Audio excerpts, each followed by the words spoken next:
Hello et bienvenue dans les vidéos de Petite Lilou. Je suis Christelle Cordonnière. Je suis ravie de vous retrouver et aujourd'hui j'ai la grande chance de pouvoir interviewer Jeanne Sonko qui va venir nous parler de son tout nouveau projet. Bonjour Jeanne. Bonjour Christelle. Merci d'avoir accepté mon invitation pour faire cette vidéo. Est-ce que tu peux te présenter en quelques mots pour les gens qui nous regardent? Oui, bien sûr. Alors voilà, moi je m'appelle Jeanne, je suis la maman de 3 petits bouts, même 2 grands bouts et un petit, puisque j'ai 2 ados de 14 et 15 ans et un petit dernier de 22 mois. Je suis enseignante à la base, je suis professeure de communication. J'enseigne à des futurs éducateurs à Bruxelles à temps partiel. Et à côté de ça, je suis formatrice en massothérapie et praticienne aussi. Donc je forme des massothérapeutes et j'accompagne aussi des futures mamans parce que je me suis spécialisée dans l'accompagnement périnatal, en fait. Donc, Ok. C'est un peu comme ça qu'on s'est rencontrés. On s'est rencontrés via une grande famille qui est la famille Oxygène. Et puis, tout à fait. j'ai eu la chance de venir me former près de toi pour pouvoir masser les enfants. Mhm. Donc, très cool. Tout ça, c'est génial. C'est une super palette. Mais aujourd'hui, j'avais vraiment envie de te faire parler de ton nouveau projet parce que je trouve qu'il est vraiment top. Et je pense que ça pourrait vraiment, vraiment aider pas mal de monde. Donc, je te laisse la parole pour nous faire découvrir ton 4e bébé, du coup. Oui, c'est tout à fait vrai. C'est mon 4e bébé. Merci beaucoup, Christelle. Qui s'appelle Materne L, l'idée de prendre soin de celles qui vont porter la vie et de celles qui portent la vie. Aussi, on propose, en fait, Maternelle propose un accompagnement dans la périnatalité en général, mais plus spécifiquement auprès d'une part des mamans solo et d'autre part, et des fois même les deux ensemble, auprès de mamans qui sont en parcours PMA, donc en procréation médicalement assistée, où on propose vraiment un accompagnement émotionnel et physique pour alléger, simplifier un parcours qui est quand même très éprouvant, celui de la PMA pour ceux qui sont de loin ou de près, je ne vais pas dire confrontés, c'est un peu exagéré, mais Touchée par ça. touchés. Merci beaucoup, je ne trouvais pas le mot. Et aussi, dans un contexte un peu plus délicat, plus difficile aussi, un accompagnement pendant les moments difficiles, puisqu'on accompagne aussi les mamans en deuil périnatal. Donc, que ce soit après des fausses couches répétées, l'interruption médicale ou la perte d'un enfant en bas âge. Et donc, on a une petite équipe avec moi, évidemment, qui ont su le projet.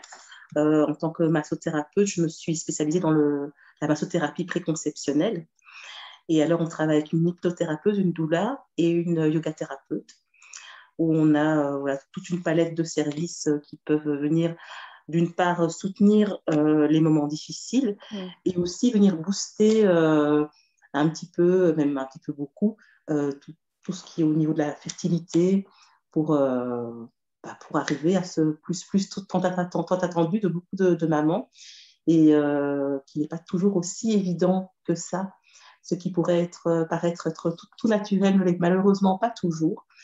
Et le personnel soignant n'a pas toujours l'écoute et la sensibilité et le temps, tout simplement, parce qu'on ne leur jette certainement pas la pierre, d'apporter le soutien émotionnel aussi dont elles ont besoin dans ces moments-là. Voilà. Waouh, beau projet, ça me parle beaucoup en tout cas. Merci. Comment ça t'est venu ce projet? Est-ce que tu peux un peu... Bien, en fait, ce qui se passe, c'est que donc voilà, je suis dans la massothérapie depuis maintenant plus de 10 ans. Donc, comme j'ai dit au début de l'interview, j'ai deux grands ados de 14 et 15 ans. Et il y a quelques années, il y a 3-4 ans, l'envie m'est venue d'un petit dernier. Mais j'étais célibataire et l'horloge biologique sonnait.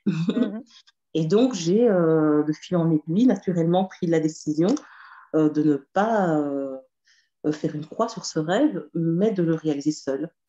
Et c'est comme ça que je suis rentrée dans le monde de la PMA, de la procréation médicalement assistée, parce que Dieu merci, en Belgique, la PMA est ouverte aux célibataires, ce qui n'est pas le cas chez certains de nos pays voisins. Et donc, j'ai commencé les démarches de manière totalement privée. Et, et c'est de cette PMA qu'est arrivé mon petit dernier, Roméo. Et j'ai été confrontée quand même à de nombreuses difficultés. Je me suis rendu compte à quel point ce n'était pas du tout évident. De surcroît, en plus, quand c'est poursuivi seul. Mm. Il m'a donc du coup pas déjà, pas pour dire qu'en couple c'est plus difficile ou moins difficile, mais en tout cas il n'y a pas le soutien émotionnel qu'on peut retrouver, en tout cas c'est à souhaiter au sein d'un couple, quoi. Et de fil en aiguille, je suis un peu, si je peux exprimer ça comme ça, devenue celle qui m'a manqué peut-être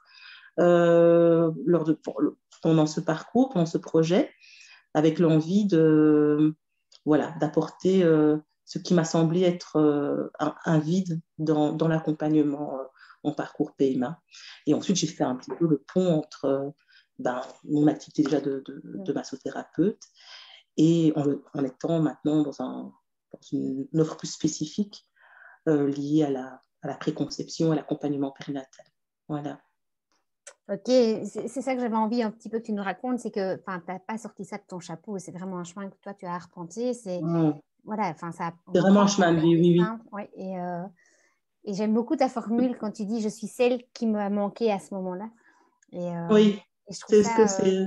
je pense que de l'avoir traversé soi-même, ça permet effectivement de savoir de quoi on a besoin, ce qui manque, ce qu'il aurait fallu en plus. Et, Je pense que c'est un plus dans les accompagnements, mais c'est aussi une chose à laquelle il faut faire attention par rapport à tout ce qui est projection, etc., qu'il faut vraiment avoir cette distance, tout en ayant cette sensibilité d'être passé aussi par là et de pouvoir vraiment facilement comprendre ce que les mamans traversent. Mais évidemment, tous les cas ne sont pas pareils et ne sont pas vécus de la même manière. Donc, il y a les deux et j'accompagne en ayant pleinement conscience de ça.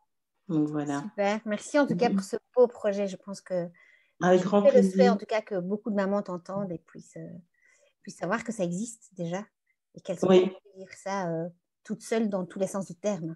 Tu vois, qu'elles puissent être merci. accompagnées dans leur Oui. démarche, même si c'est une démarche solo.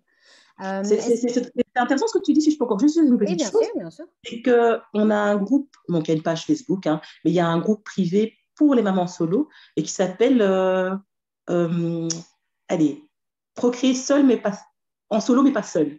Ah, Donc voilà. en plus, c'est pour ça quand tu dis oui, c'est vraiment dans cette optique-là que voilà, c'est en solo, mais c'est pas seul. En tout cas, c'est notre souhait. Voilà. Super, mais je mettrai de toute façon dans la vidéo les coordonnées Et pour que les gens puissent aussi, venir vers toi. Est-ce que tu aurais un message à donner aux gens pour clôturer cette vidéo? un message. Quelque chose que tu as envie de transmettre, de faire passer? Alors, laisse-moi réfléchir. Euh, c'est un message de soutien en général, j'ai envie de dire, de sensibilité par rapport aux mamans en couple ou solo qui ont des difficultés à concevoir et une attention peut-être particulière par rapport on dit que l'enfer est semé de bonnes intentions, je veux dire, dans les paroles soutenantes qui finalement n'en sont pas du tout, parce que c'est quelque chose qui m'est beaucoup, beaucoup rapporté dans mes accompagnements et qui font beaucoup de peine et peu l'expriment. Donc voilà, de savoir que pour certaines mamans, c'est difficile et que si dans l'entourage, certaines personnes sont impatientes de voir un petit bout arriver, il faut savoir que dans le sein du couple ou de la future maman, l'impatience est encore beaucoup plus grande et Évidemment. beaucoup plus douloureuse. Donc voilà, il y a souvent beaucoup de paroles assassines qui pourtant sont tellement bien intentionnées. Oui, c'est Mais ça. je Les pense que gens essaient de bien oui, faire et sont maladroits, en fait. Ils se rendent oui. pas compte, ouais. Et alors, c'est pour quand? Aïe, aïe, aïe, ça a l'air d'être comme ça, des petites phrases anodines et soutenantes, mais vraiment, ça plombe énormément et c'est beaucoup de souffrance, beaucoup de larmes en cachette et ça pourrait être facilement évité. Donc voilà. Ok. Super. Merci en tout cas pour ce beau projet et Merci merci à d'être toi, venu le Christelle, de défendre. m'avoir reçu pour mon Un, projet. Merci beaucoup. un grand bonheur en tout cas de voir que, voilà, que tu as mis ça sur pied et que tu vas pouvoir accompagner toutes ces femmes. C'est le souhait que je fais en tout cas, que tu puisses C'est le m'accompagner. seul, quoi, tu m'as dit? C'est le souhait que je fais, Ah, c'est ben, que merci tu puisses beaucoup. nous C'est notre souhait accompagner. aussi. Merci beaucoup. Un grand merci en tout cas. Si vous pensez que cette vidéo peut intéresser quelqu'un, et je crois que c'est le cas, n'hésitez pas à la liker, à la partager autour de vous et à vous abonner à la page YouTube des vidéos de Petite Lilou. Quant à nous, il ne reste plus qu'à vous souhaiter le meilleur. On vous dit à bientôt. Ciao. À bientôt. Au revoir, Christelle. Au revoir. Au revoir Jeanne, merci.